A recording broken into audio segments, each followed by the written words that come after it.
మాట్లాడతారు ఈయన నిలబడి అలాంటి వాడు నిలబడితే ఎంత గట్టిగా నిలబడతాడో నాకు తెలుసు. వారి అబ్బాయికి కూడా మనస్ఫూర్తిగా ప్రత్యేకమైన కృతజ్ఞతలు. జూనియర్ వర్మ గారికి ముఖ్యంగా వర్మ గారికి నియోజకవర్గం నా గెలుపు మీ చేతుల్లో పెట్టాం.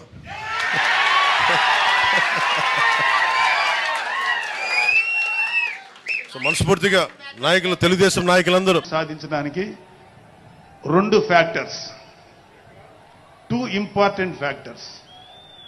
ఒకటి మన ప్రెసిడెంట్ జనసేనాని పవన్ కళ్యాణ్ గారు అయితే, రెండో ఫ్యాక్టర్, నాటి వ్యక్తి ఫ్యాక్టర్ పిఠాపురం జన సైనికులు, పిఠాపురం పౌరులు, పిఠాపురం ఓటర్స్.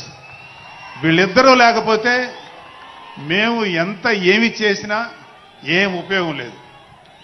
సో మాలో ఎవరైనా ఇంకెవరైనా సరే పవన్ కళ్యాణ్ గారి విజయానికి నేనే దోహదపడ్డాను అని ఎవరన్నా అనుకుంటే అది వారి కర్మ.